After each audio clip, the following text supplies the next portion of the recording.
We know that giants existed in our history. That is an undeniable fact.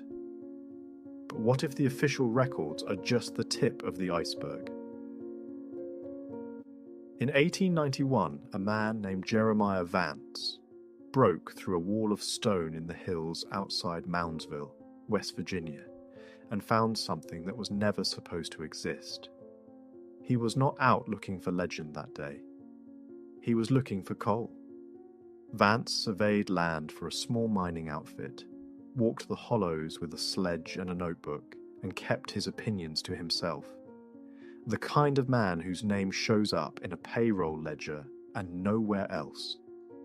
On the afternoon of August 12th, his hammer broke through a thin shelf of limestone on a ridge the locals called Hollow Ridge, a fold in the hills a few miles off the main mound country that never made it onto any survey map worth trusting.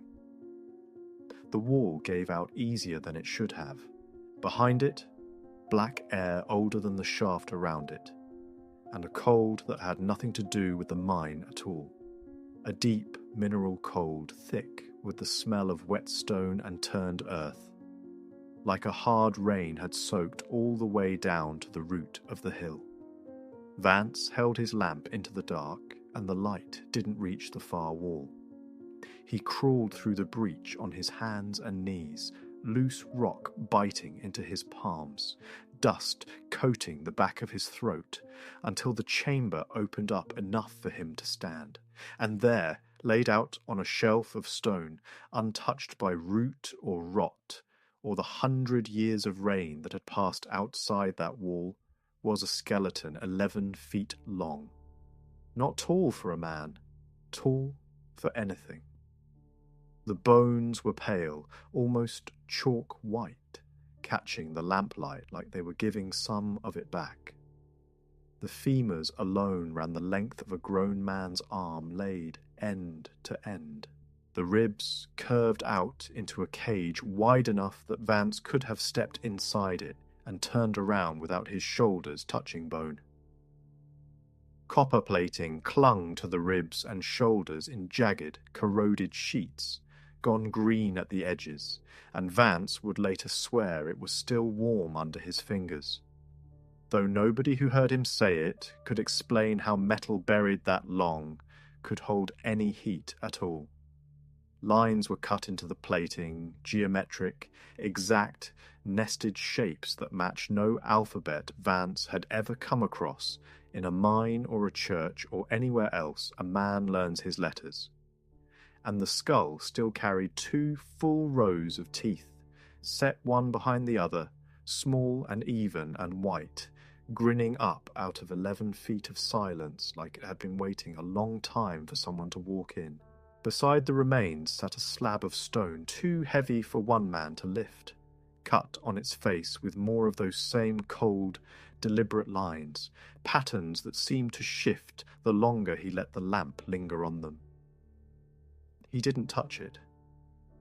Something about the stillness of that chamber made him feel like a trespasser in a room that had been swept clean and shut for a reason. He backed out the way he came, sealed the breach loose with shale, and walked home through the hollow in the dark with the smell of wet stone still caught at the back of his throat. He told almost nobody what he found. But somebody wrote it down. And in the hollows around Moundsville, in the low places where old stories don't quite die, they still talk about what Jeremiah Vance found that August, and about what came looking for it after. Before we go any further into the hollow, one quick thing, just between us. If you're the kind of person who follows the threads most channels leave alone, the forgotten ledgers, the sealed up shafts, the names quietly scratched out of old land registries, you're exactly who this channel is for. Hit subscribe and ring the bell so you're here next time one of these old stories surfaces. Now, back to the hollow. Here's where the legend gets specific, and it's the specificity that's kept this story alive in Marshall County for well over a century. As it's told in a handful of mining families, Vance went back to the chamber a second time, this time with a tape measure, a lantern topped off with oil, and a hired hand named Otis Kerr, who helped him take rough measurements before either man fully understood what he was writing down. The skeleton ran 11 feet from heel to crown. The skull alone carried a circumference near 2 feet, close to double an ordinary man's. The jaw broad enough to seat that second row of teeth behind the first, set so precise it read less like a deformity and more like a design somebody meant. Kerr's hands were shaking too hard to hold the tape steady by the second measurement, or so it said, and he dropped the end of it twice before Vance took over the job himself.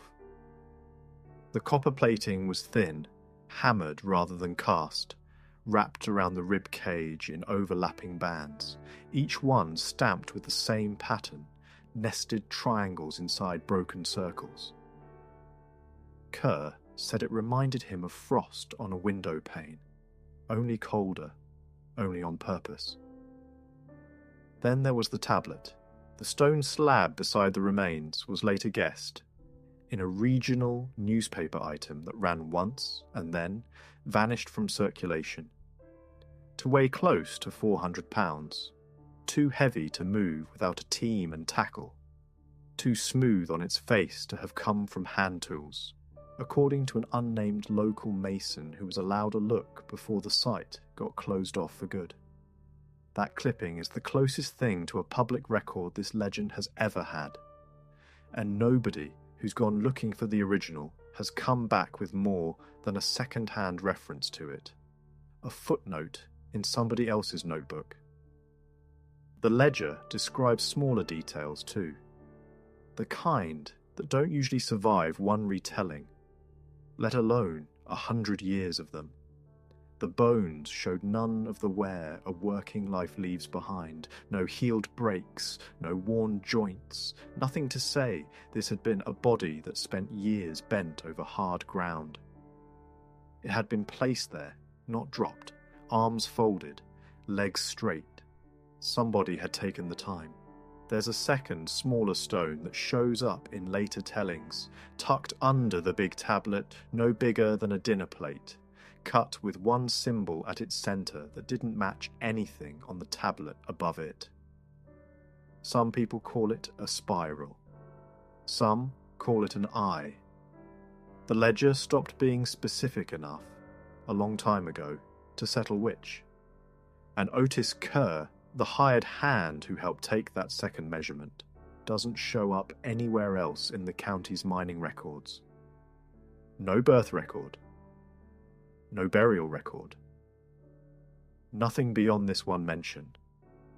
Some people who've chased this story take that as one more thread pulled loose from an already thin cloth. Others say that's just what a story does when it wants to feel more solid than it is. Either way, it's the ledger nobody threw out, and the story a grandfather tells a grandson on a porch in the dark, half swearing it's true and half daring the kid not to believe him. That's kept this thing breathing for over 100 years. To understand why this story took root here and nowhere else, you have to understand the ground it grew out of. The Ohio Valley has always carried an old weight to it. Long before Vance ever swung a hammer into that ridge, this stretch of West Virginia was mound country, built up over centuries by people who raised earth into shapes that still rise out of the landscape today. Older than anybody's memory of them. Moundsville takes its name from the biggest of these earthworks, a rise of packed soil that's watched the town grow up around its base for 200 years. It's not hard to see why a story like Vance's found soil here. The mound builders left behind more questions than answers. How the earth was moved, what it was shaped to hold, and legend has always been glad to step into a silence like that. Storytellers around here have long drawn a line, loose as it is, between the true mounds still standing in the valley and the sealed hollow a few ridges over where Vance made his find. Some say Hollow Ridge was never a mound at all, just a natural fold that happened to hide something older than its famous neighbour. Others say it was shaped by hand same as the rest, just smaller, and built to be forgotten on purpose. Walk the valley today and the old names still hang on stubbornly. Hollows and ridges named for families, for old mine bosses, for things half remembered. Somewhere in that patchwork is a fold of land the oldest folk still won't call by its surveyed name. They call it the sealed, hollow, or just the quiet place, and they say it with a little less humour than you'd expect from people talking about a hillside. Some of the older mining families still keep a habit, passed down without much explanation, of never opening a new shaft on a Sunday within sight of Hollow Ridge. Ask why, and most will just shrug and say, it's the way it's always been done. Push a little, and a few will admit, usually with a laugh that doesn't quite reach their eyes, that it has something to do with Vance, and with what he's said to have found, and with a general feeling that some ground in this valley was never meant to get broken twice.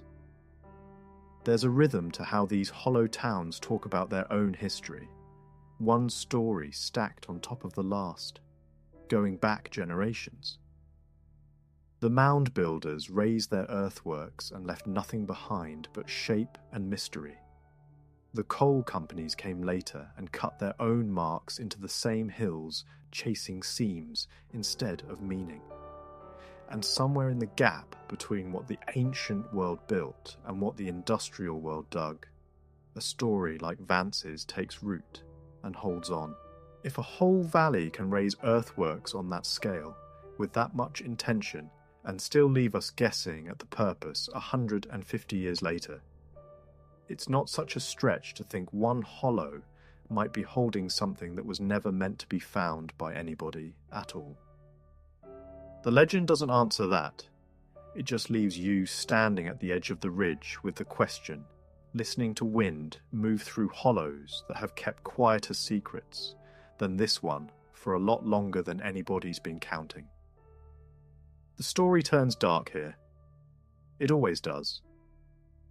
Word of what Vance found didn't stay inside the hollow for long, not entirely, and within a few weeks a version of it, however garbled, had travelled beyond the ridge.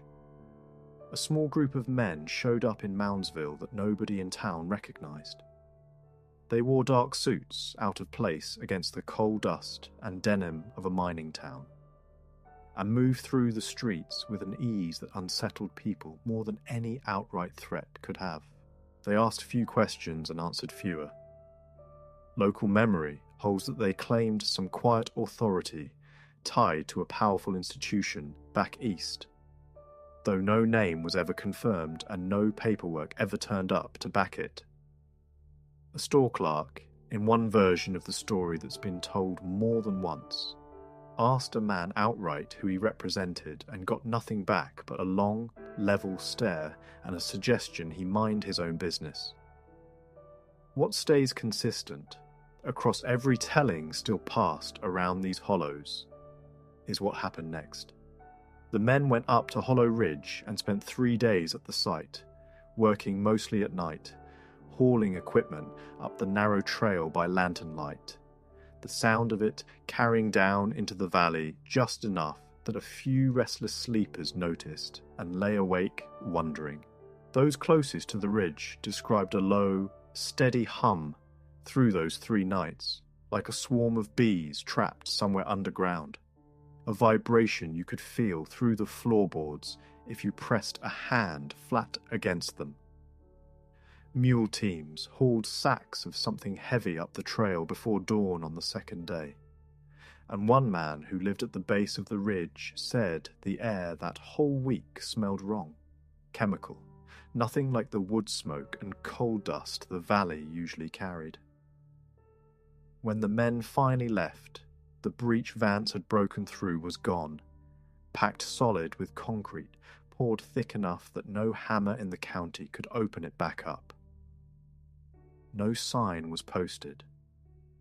No explanation given. The hollow closed the way a mouth closes around something it's decided not to say. The tablet was never seen in public again. Neither were the bones. Neither were the men in the dark suits who left the valley as quiet as they'd come and were never confirmed to have set foot in Moundsville before or since. Jeremiah Vance, the low-profile surveyor who'd only been looking for coal, was never quite the same man after that August. This is where the legend gets sadder. His name drops out of the local mining registries within 2 years of the discovery, quietly, without explanation, the way names sometimes do when nobody with any pull wants them remembered.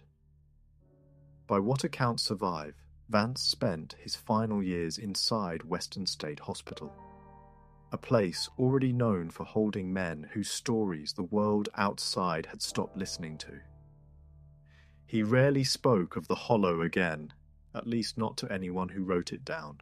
One story has him pacing the same stretch of hallway every evening at the same hour, tracing a shape in the air with one finger that a nurse once said looked like a spiral, though she never said so twice. And it said he kept repeating the same handful of words on quiet nights, something about teeth and copper, and a room that had been swept clean. Whether he ended up there because of what he saw, or because of what it cost him to have seen it, the legend never says outright. Old-timers who still tell this story tend to let that part sit for a second before they go on. By the time of his death, the mining registries had already scrubbed his name, and no formal record of his passing was ever filed with the county. No headstone with his name on it has ever turned up in any Marshall County cemetery, though a handful of unmarked graves near the hospital grounds have invited plenty of guessing over the years. The ridge itself is still out there, grown over now, folded back into the hills like it was never disturbed at all. Hikers who know where to look say you can still find a seam of concrete under the moss if you know exactly where to dig. Cold to the touch even on a warm afternoon. Most people don't bother looking. Most don't even know it's there. Here's the thing about a story like this one. Nobody will ever know, not with any real certainty, what Jeremiah Vance did or didn't find in that hollow back in 1891. The ledger's gone. The newspaper clipping only exists in second-hand reference. The tablet, the bones, the copper plating, if any of it was ever real at all, are sealed under a hillside that's long since forgotten the shape of the breach that once opened it. Maybe that's the whole point of a legend like this. The history we're handed in textbooks likes to act like it's answered every question worth asking. But it hasn't. Not even close. There are more sealed hollows in this world than open books, more names quietly dropped from the record than names ever carved into one. Somewhere between what we can prove and what we can't, there's a whole world of stories waiting in the dark, kept alive only because somebody, somewhere, refused to let them go quiet. Vance's story made it over a century as barely more than a whisper, passed grandfather to grandson on a porch, from an old ledger to a hand curious enough to open it one more time. If this one got under your skin even a little, pass it on to somebody, just one person. Stories like this only stay alive as long as people keep telling them. Until next time, keep an eye on the shadows.